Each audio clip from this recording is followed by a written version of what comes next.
세상에는 피를 나눈 형제임에도 불구하고 남보다 못한 사이가 존재하곤 합니다. 저와 제 형이 바로 그런 경우였습니다. 한 배에서 태어났지만 우리는 물과 기름처럼 섞이지 못했습니다. 형은 어려서부터 자기중심적이었고 원하는 것이 있으면 수단과 방법을 가리지 않고 쟁취해야 직성이 풀리는 성격이었습니다. 반면 저는 조용히 제 몫을 다하며 평범하게 살길 원했죠. 성인이 된 후에도 형은 늘 사고의 중심에 있었고 부모님의 등골을 휘게 만드는 골칫덩이였습니다. 그런 형과 연락을 끊다시피 지낸 지 수년이 흘렀을 때 갑작스러운 형의 전화는 반가움보다 불길함을 먼저 가져왔습니다. 설날을 앞두고 가족들을 데리고 저희 집으로 오겠다는 형의 목소리는 지나치게 당당했습니다. 당시 저희 부부는 결혼한 지 얼마 되지 않은 26의 풋내기였습니다. 아이도 없었고 작은 신혼집에서 서로를 의지하며 소박하게 살아가던 시절이었죠. 아내는 형의 방문 소식에 그래도 가족인데 잘해드려야죠라며 시장을 봐와 음식을 준비했습니다. 그것이 우리 부부의 인생을 송두리째 바꿀 서막이라는 사실을 그때는 알지 못했습니다. 약속 당일 밖에는 진눈깨비가 섞인 찬바람이 불었습니다. 아내는 정오부터 갈비를 찌고 치킨을 시키고 나물을 무치며 손님 맞이에 열을 올렸습니다. 하지만 약속 시간이 1시간, 2시간이 지나도록 형은 나타나지 않았습니다. 전화를 해도 받지 않았고 어렵게 연결된 목소리에는 미안함 따위는 없었습니다. 야, 좀 늦을 수도 있지. 거의 다 왔어. 그렇게 3시간이나 늦게 도착한 형의 가족. 현관문을 열고 들어오는 형은 당당하다 못해 오만해 보였습니다. 제 아내에게는 눈길도 제대로 주지 않은 채 거실 소파에 털썩 앉으며 아우, 차가 왜 이렇게 막히냐는 불평뿐이었습니다. 뒤따라 들어온 형수는 사과는커녕 자기 집인 양 안방을 기웃거리며 저희 집 살림을 평가하듯 바라보았습니다. 하지만 제 시선을 빼앗은 건 그들이 아니었습니다. 차 뒷좌석에서 내려 쭈뼛거리며 들어오는 아이 하은이었습니다.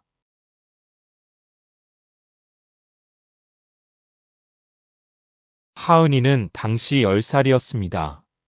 초등학교 고학년이 되어갈 나이였지만 아이는 또래보다 머리 하나는 더 작아 보였습니다. 뼈마디가 드러날 정도로 앙상한 팔다리, 그리고 무엇보다 그 눈빛이 저를 아프게 했습니다. 생기를 잃고 바닥만 바라보는 눈. 아이는 집 안으로 들어와서도 신발장 근처에서 한 발짝도 떼지 못한 채 서 있었습니다. 반면 둘째 아들은 집안을 난장판으로 만들며 뛰어다녔고 형수와 형은 그저 그 아들만을 챙기기에 바빴습니다. 하은아, 이리 와서 앉아. 맛있는 거 많아. 아내가 하은이의 손을 이끌어 식탁에 앉혔습니다. 하지만 아이는 앉아 손동작 하나에도 움찔거렸습니다. 식탁 위에는 김이 모락모락 나는 음식들이 가득했지만 하은이는 젓가락을 들 생각조차 못했습니다. 마치 허락 없이는 숨도 쉬면 안 된다는 교육이라도 받은 듯 했습니다. 식사가 시작되자 광경은 더욱 처참했습니다. 둘째는 형의 무릎에 앉아 가장 맛있는 고기를 독차지했고 형수는 아들의 입에 쉴 새 없이 음식을 넣어주었습니다.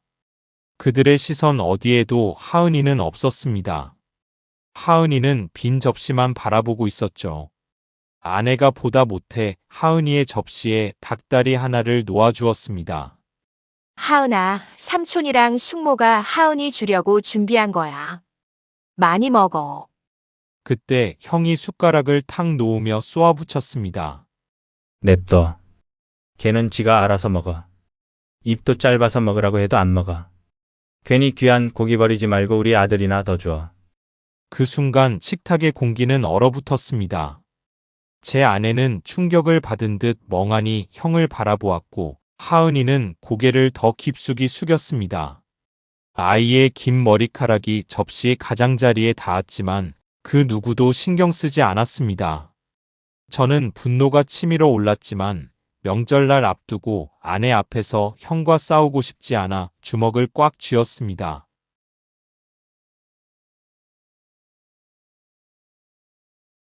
식사를 마친 후 형은 저를 아파트 단지 뒤편 흡연 구역으로 불렀습니다. 담배 연기를 길게 내뿜던 형이 본론을 꺼냈습니다. 야, 너 알지? 나 요새 사업 좀 힘든 거. 너네는 애도 없고 맞벌이 하니까 여유 좀 있잖아. 한 500 정도만 융통해줘라. 금방 갚을게. 기가 찼습니다. 조카에게 고기 한 점 주는 것도 아까워하던 형이 동생에게 돈을 요구하는 낯짝은 두껍기 그지없었습니다. 이미 부모님에게도 손을 벌려 노후 자금을 갉아먹고 있다는 사실을 알고 있었기에 저는 단호하게 거절하려 했습니다.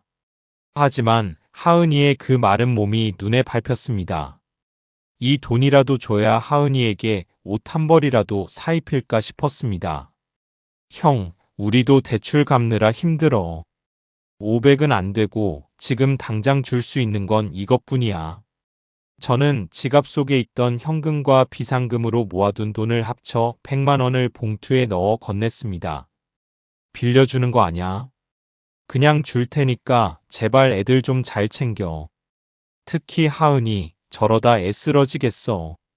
형은 돈 봉투를 낚아채듯 가져가며 툴툴거렸습니다. 알았어, 임마. 내가 알아서 해. 내가 애를 안 키워봐서 오버하는 거야. 형은 그 길로 가족들을 데리고 가버렸습니다. 하은이는 차 뒷좌석 창문에 이마를 기댄 채 멀어지는 저희 부부를 향해 아주 작게 손을 흔들었습니다. 그것이 그 아이의 마지막 작별 인사였을지도 모른다는 생각에 가슴이 철렁 내려앉았습니다.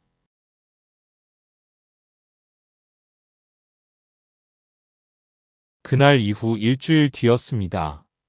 부모님으로부터 청천벽력 같은 소식이 들려왔습니다. 형이 빚쟁이들을 피해 어디론가 잠적했다는 것이었습니다.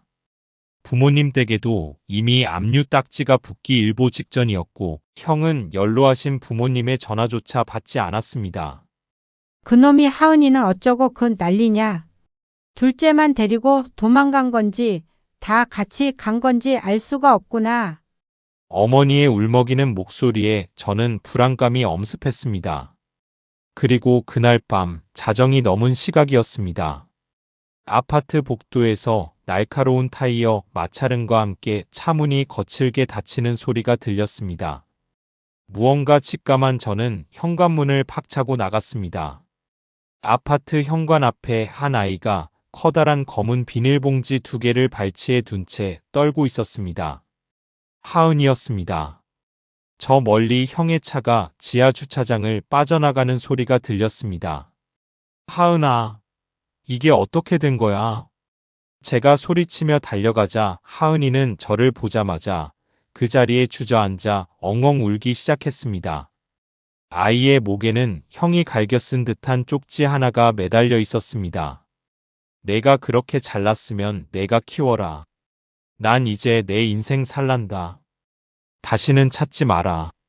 인간의 탈을 쓰고 어떻게 이럴 수 있을까요? 자신의 핏줄을 그것도 이 추운 겨울밤에 타인도 아닌 동생 집 앞에 내던지고 가다니요.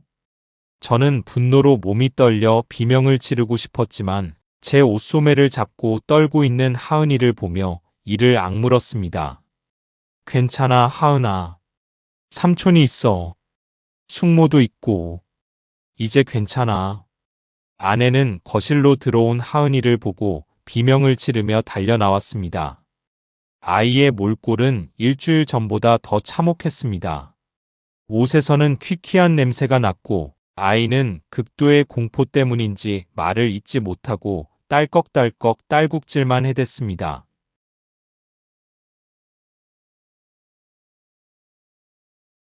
아내는 울면서 물을 데웠습니다.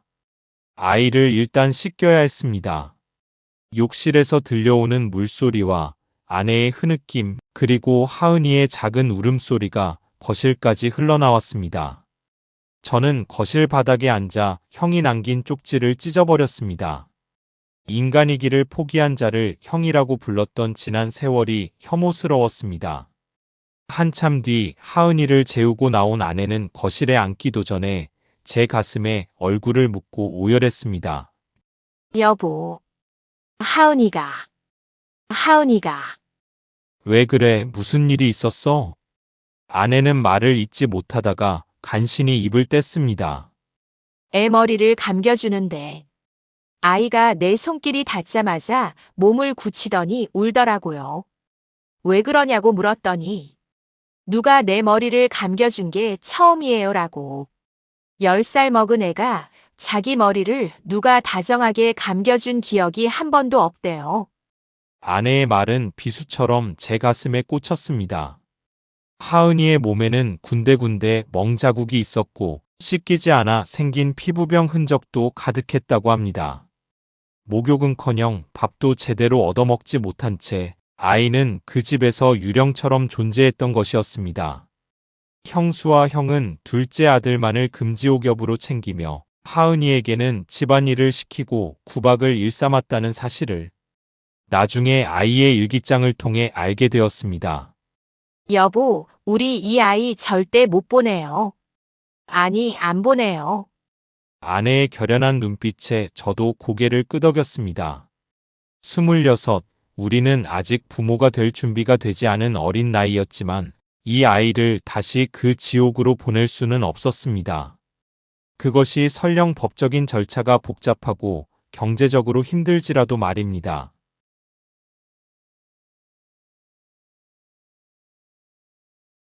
다음 날부터 저희 부부의 투쟁이 시작되었습니다. 형은 연락처를 바꾸고 잠적해버렸고 형수 또한 행방이 묘연했습니다. 저희는 아동보호 전문기관과 법률 전문가를 찾아다니며 하은이를 저희의 보호 아래 두기 위해 백방으로 뛰었습니다. 다행히 형의 유기행위가 명백했고 부모님께서도 저희의 뜻에 동의해 주셔서 하은이를 저희 집에서 정식으로 양육할 수 있게 되었습니다.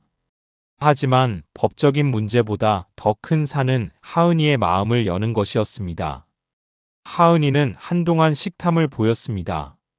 밥을 주면 배가 터질 것 같은데도 꾸역꾸역 밀어 넣었고 남은 음식은 비닐봉지에 담아 제 방 침대 밑에 숨겨두곤 했습니다. 언제 다시 굶게 될지 모른다는 공포가 아이의 무의식을 지배하고 있었던 것입니다. 아내는 그 모습을 볼 때마다 남몰래 울었습니다. 아내는 하은이에게 매일같이 말해주었습니다. 하은아, 여기 있는 음식 다 내 거야. 내일도 있고 모레도 있어. 그러니까 천천히 먹어도 돼. 또한 하은이는 작은 소리에도 소스라치게 놀랐습니다. 제가 퇴근하며 문을 여는 소리, 찌개 끓는 소리에도 아이는 구석으로 몸을 피했습니다. 저는 하은이와 친해지기 위해 매일 밤 동화책을 읽어주었습니다. 아이는 처음엔 제 곁에 오는 것도 무서워했지만 한 달이 지나고 2달이 지나자 제 무릎에 슬며시 머리를 기대기 시작했습니다. 그해 봄 하은이가 처음으로 저를 향해 웃어주던 날을 기억합니다. 아파트 마당에 핀 개나리를 보며 예쁘다라고 말하던 아이의 목소리. 그 작고 가녀린 목소리가 저희 부부에게는 세상 그 어떤 교향곡보다 아름답게 들렸습니다.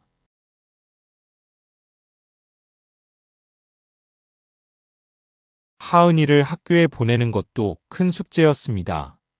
그동안 제대로 된 교육을 받지 못한 탓에 학업 수준이 또래보다 낮았고 아이는 친구 사귀는 것을 극도로 두려워했습니다.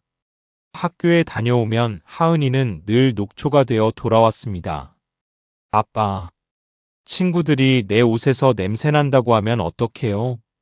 아이의 트라우마는 깊었습니다.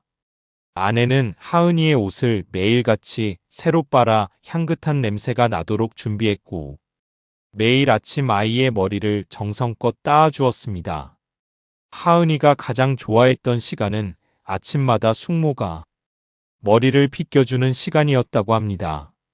어느 날은 하은이가 학교에서 울며 돌아온 적이 있었습니다. 가정환경 조사서에 부모님의 성함을 적는 칸 앞에서 한참을 망설이다가 결국 빈칸으로 냈다는 것이었습니다. 선생님께서 조심스레 물었을 때 아이는 대답 대신 눈물만 흘렸다고 했습니다. 그날 밤 저는 하은이를 앉혀놓고 말했습니다. 하은아, 삼촌이랑 숙모가 법적으로도 내 진짜 엄마 아빠가 될 거야. 이제 빈칸으로 두지 마. 당당하게 우리 이름을 적어. 넌 버려진 게 아니라 우리에게 선물처럼 온 거야. 그날 이후 하은이는 조금씩 자신감을 찾기 시작했습니다. 미술에 소질이 있다는 것을 알게 된 것도 그 무렵이었습니다. 아이는 말로 다 표현하지 못하는 감정들을 도화지에 쏟아냈습니다. 처음에는 검은색과 회색뿐이던 아이의 그림에 노란색, 분홍색, 초록색이 입혀지기 시작했습니다. 하은이의 마음속에도 봄이 오고 있었습니다.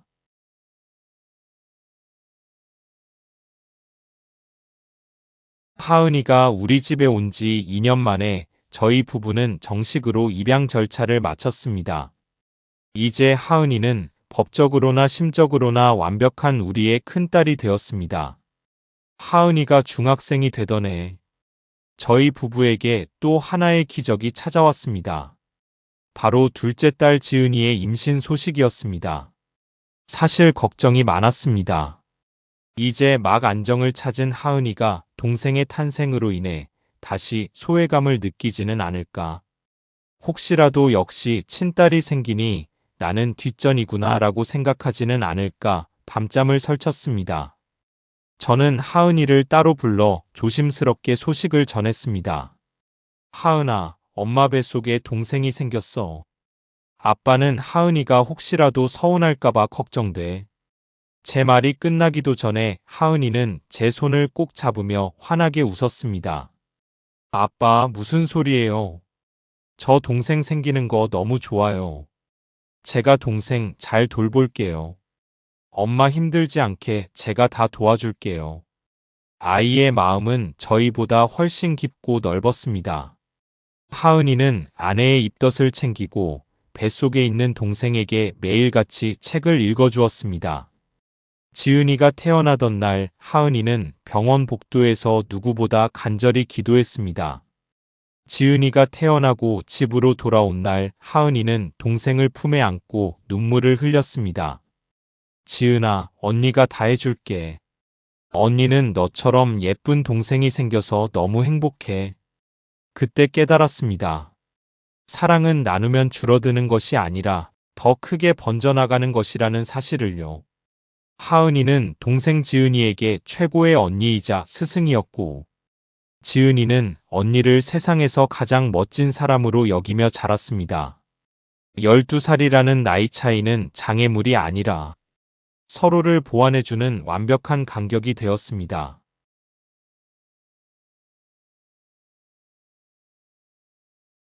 세월은 유수와 같이 흘러 어느덧 하은이는 성인이 되었고 지은이는 초등학생이 되었습니다. 어제는 제 생일이었습니다. 이제는 제 키만큼 훌쩍 큰 하은이가 퇴근하는 저를 맞이하며 작은 상자를 내밀었습니다. 아빠, 생신 축하드려요. 이건 제가 직접 만든 거예요.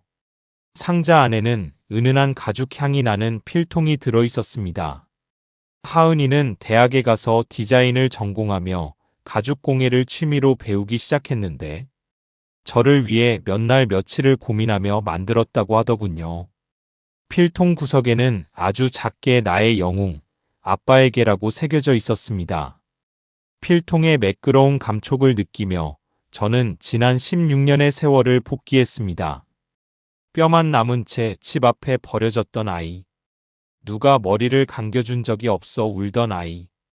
밥을 숨겨두고 먹던 그 가엾은 소녀가 이제는 부모의 생일을 챙기고 자신의 미래를 설계하는 멋진 여성이 되었습니다. 하은아, 필통이 너무 멋지다. 기성품보다 훨씬 좋아. 고맙다, 딸아. 하은이는 수줍게 웃으며 저를 꼭 안아주었습니다. 그 따뜻한 체온을 느끼며 저는 생각했습니다. 만약 그날 밤 제가 형의 쪽지를 보고 아이를 거절했더라면 어땠을까? 만약 우리 부부가 편한 길을 선택했더라면 이토록 커다란 행복을 알 수 있었을까?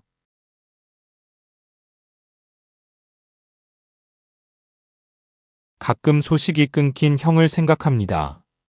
들리는 소문에 의하면 형은 여전히 도박과 빚에 허덕이며 밑바닥 생활을 전전하고 있다고 합니다.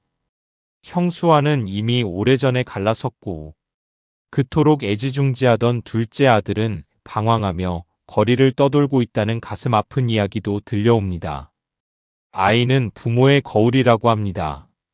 하은이를 버리고 아들만을 챙겼던 형의 비뚤어진 사랑이 결국 그 아들마저 망쳐버린 것은 아닐까 싶어 마음이 무겁습니다. 하은이에게는 친동생인 그 조카가 어디선가 고통받고 있지는 않을지, 언젠가 하은이가 그 동생을 찾고 싶어 하지는 않을지, 부모로서 해결해 줄 수 없는 숙제가 남아있음을 느낍니다. 하지만 지금 제가 할 수 있는 것은 명확합니다. 내 앞에 있는 이 소중한 아이들을 끝까지 지켜내는 것입니다. 하은이는 이제 곧 사회로 나갈 준비를 하고 있고, 지은이는 언니를 따라 멋진 꿈을 키워가고 있습니다. 아빠, 나중에 내가 돈 많이 벌어서 아빠랑 엄마 세계 여행시켜줄게. 지은이의 재롱 섞인 말에 온 가족이 웃음꽃을 피웁니다. 26살의 어린 나이에 갑자기 가장이 되고 아빠가 되었던 그 힘겨웠던 시간들이 이제는 인생에서 가장 빛나는 훈장이 되었습니다. 하은아, 너를 처음 안았던 그날의 차가운 방 공기를 아빠는 결코 잊지 못한단다. 하지만 이제 그 기억은 너의 밝은 미소와 지은이의 웃음소리에 덮여 따뜻한 추억이 되었어. 너는 나의 조카가 아니라 내 심장보다 소중한 나의 첫 번째 딸이야. 나중에 너희가 결혼을 하고 아이를 낳고 우리 곁을 떠나게 되는 날이 오면 아빠는 아마 펑펑 울게 되겠지. 하지만 그때도 아빠는 이 가죽 필통을 가슴에 품고 너희의 뒷모습을 축복해 줄 거야. 고맙다, 우리 집에 와줘서. 사랑한다, 나의 두 딸 하은아, 지은아. 내 이야기는 여기까지입니다. 끝까지 들어주셔서 감사합니다. 여러분들에게도 행복이 찾아오길 기원합니다.